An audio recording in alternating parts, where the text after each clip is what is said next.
Bom, pessoal, tudo bem com vocês? Aqui o Evanilson Freire Nascimento, de volta. Bem-vindos a mais um vídeo do canal A Paz do Senhor Jesus Cristo. E nós estamos retornando para a gravação de mais um devocional com o título de A Pregação de João Batista. Nós iniciaremos então pela ARA, né, que seria a nossa Bíblia digital Almeida revisada e atualizada. A gente vai fazer algumas ponderações. Vocês estão vendo que tem aqui algumas notas em aberto, certo? Notas que estão em aberto aqui para a gente fazer algumas pontuações.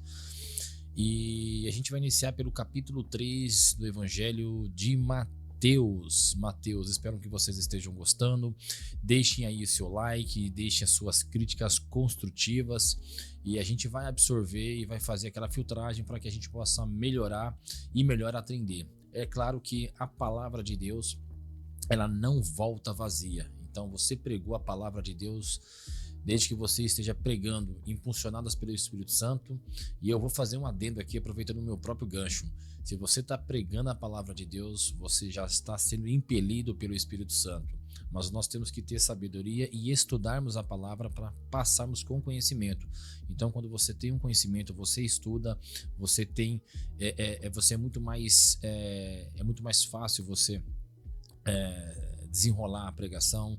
É muito melhor, você vai falar com muito mais propriedade, com muito mais conhecimento, e é lógico, o Espírito Santo ele vai te ajudar, ele vai te envolver e a palavra vai chegar da forma como é para poder chegar. Porque às vezes, se você não tem o conhecimento necessário, você acaba fazendo uma exegese daquele texto, fazendo uma má interpretação, e às vezes você passa de forma errada.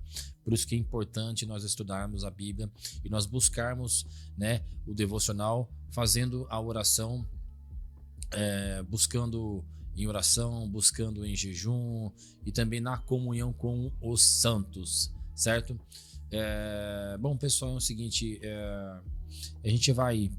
eu estou aqui com a disposição de alguns estudos aqui, alguns livros aqui, certo? E a gente vai pontuar um pouquinho sobre João Batista, porque aqui o capítulo em si vai falar de João Batista, certo? Então, sem mais delongas, a gente vai direto aqui para poder começar o texto, para que sobre o tempo, para a gente poder fazer eventuais explanações.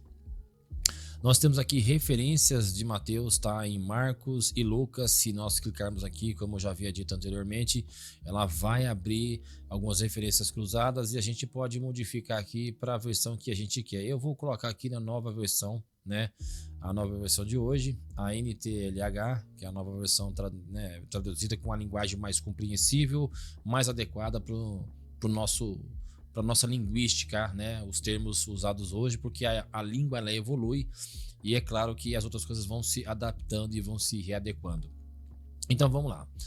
João Batista foi um profeta, e a Bíblia fala que ele foi um profeta, realmente um profeta muito respeitado, um profeta que comparado com os outros, ele é um profeta muito, né, digamos assim, que ficou muito em evidência. Ele veio anteriormente para preparar o caminho de Jesus Cristo, preparar o terreno e trazendo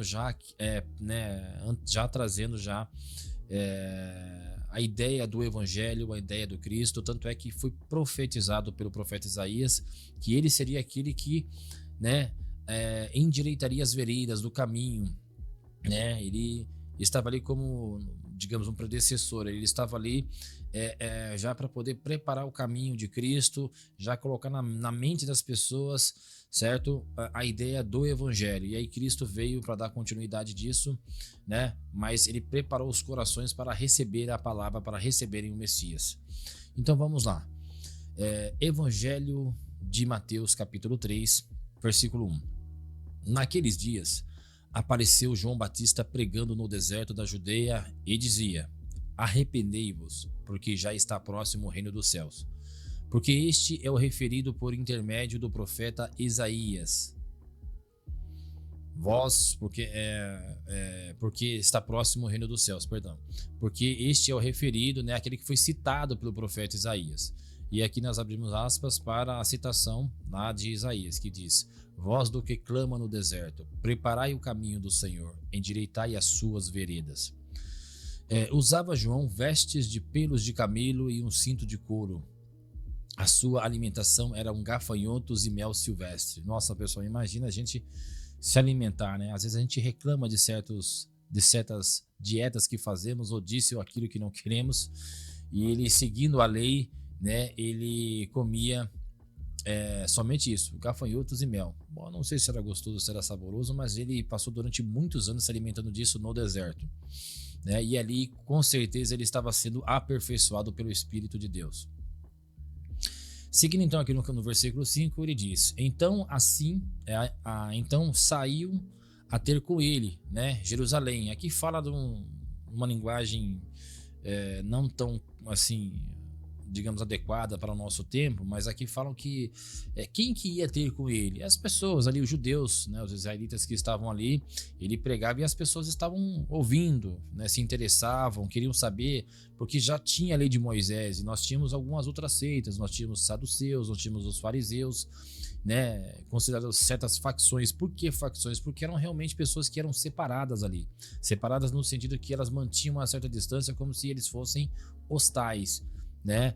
E posteriormente a gente vai ver que João Batista adverte-os severamente, né, com vara de ferro ali, né, por intermédio de quem? Do Espírito de Deus. Com toda certeza sempre é o Espírito Santo quem nos induz, né, é quem nos usa para poder proferir essas palavras. Pois bem, então aqui fala: então saiu a ter com ele Jerusalém, toda a Judéia e toda a circunvizinhança do Jordão. E eram por ele batizados no rio Jordão, confessando os seus pecados. Vendo ele, porém, que muitos fariseus e saduceus vinham ao batismo, disse-lhes: raça de víboras. Ai, aqui ele foi bem enfático, né? Quem vos induziu a fugir da ira vindoura? Né? Eles achavam, essa seita, eles achavam que eles, por cumprir a lei, né, eles eram maiorais, eles estavam acima dos outros, eles eram diferentes, né? Então tinha aquela arrogância. Mas quem diz que é pelas obras? A lei, na verdade, pessoal, ela veio só para poder mostrar que nós não valemos nada e que nós não conseguimos cumpri-la. A lei só mostra o quanto nós somos subservientes, né? O quanto nós somos falhos. E não subservientes, mas como nós somos falhos e como nós não conseguimos mostrar para as pessoas que através da lei a gente consegue cumprir aquilo que Deus os princípios de Deus. A lei, na verdade, ela veio só para mostrar o quanto nós somos fracos e nós não conseguimos cumpri-la. E aqui ele fala que eles achavam, os saduceus, que por cumprir a lei de Moisés, a risca ali, eles não seriam de alguma forma por Deus lá na frente inquiridos, né? Deus, a justiça de Deus não se manifestaria. E quantas pessoas hoje em dia são assim? Eu pergunto para você agora. Você deve se lembrar de alguém assim? Há pessoas até hoje que agem como saduceus, como fariseus, que apontam você na igreja, mas eles mesmos não eles professam a mesma fé, o mesmo credo, o mesmo símbolo de fé que nós, mas eles na prática eles não vivem o que pregam. E isso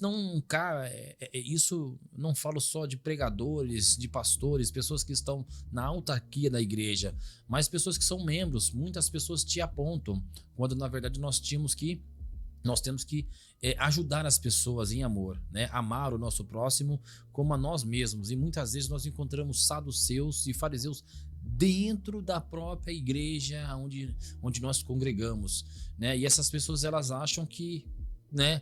A mesma pergunta aqui que João Batista fala: quem acha?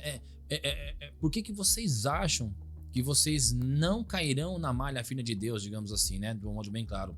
Vocês acham que Deus não vai, que a justiça de Deus não vai se manifestar contra vocês? Vocês acham que não serão inquiridos? Vocês acham que vão escapar? E aqui ele fala: produzir, olha lá para você ver logo após, produzir, pois, frutos dignos de arrependimento. Ou seja, Tiago fala assim que a fé sem obras ela é morta, né? E a fé sem as obras, o que são as obras? São as nossas atividades, as nossas atitudes, aquilo que nós realmente praticamos, né? Os frutos, e esses frutos, eles têm que ser frutos dignos, né? Fidedignos, frutos que deem bom testemunho da nossa caminhada com Cristo. E aqui ele fala, e por que ele está falando isso? Porque realmente eles não faziam isso. E eles colocavam um fardo muito pesado sobre as outras pessoas, fardos que nem eles mesmos conseguiam cumprir. E lá na frente a gente vai descobrir isso, Jesus falando sobre isso aí. Então ele fala aqui: produzir pois frutos dignos de arrependimento. Aqui eu tenho uma nota aqui, que eu vou abrir essa nota aqui, ela vai abrir aqui ao lado.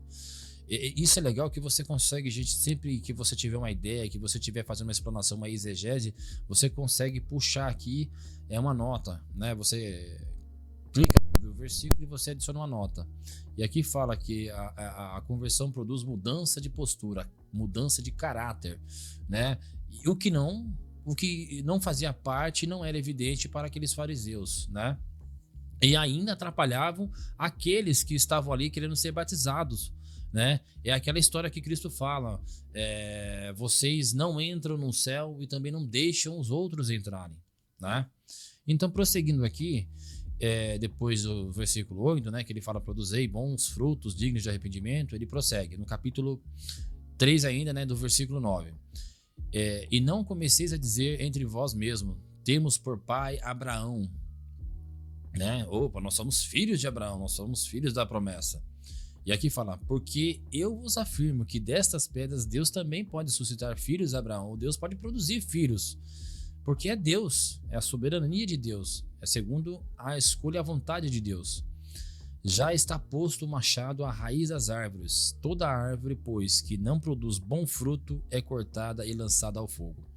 Nós temos uma passagem também de Paulo que fala que nem por todos, está lá em Romanos, nem por todos serem Israel ou israelita, ou então nem todos israelitas é filho de Israel, é Israel.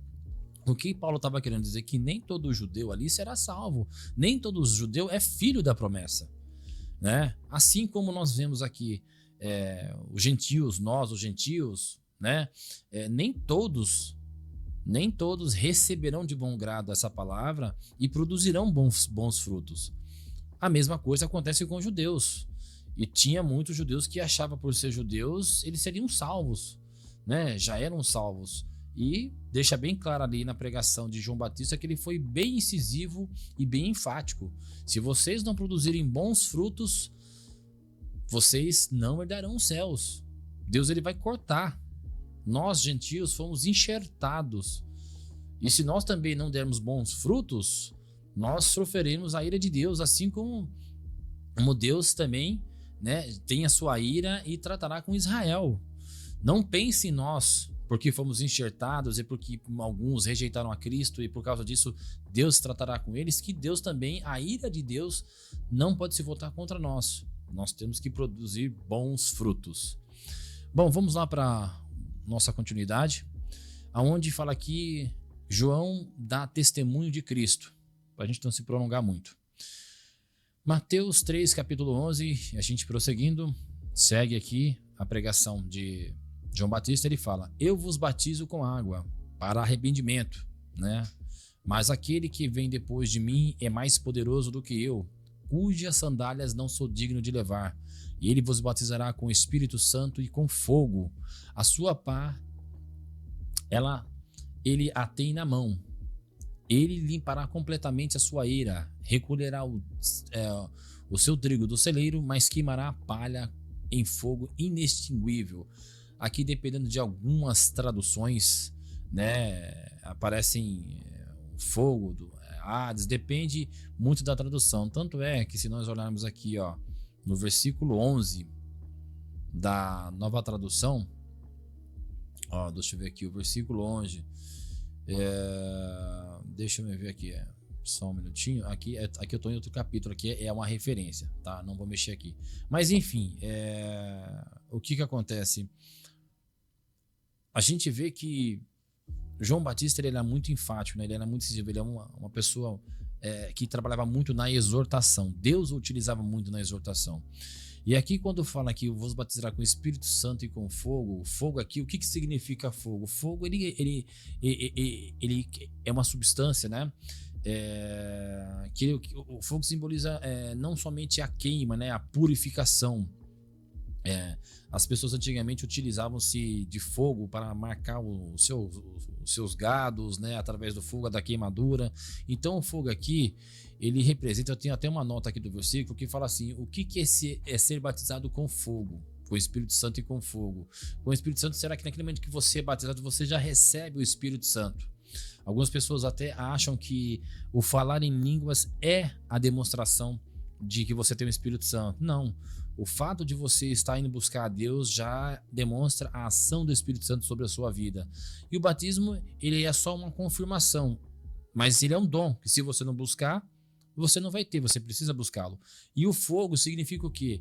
A limpeza, a purificação, além de selar, tanto é que está aqui, ó, batizar com poder.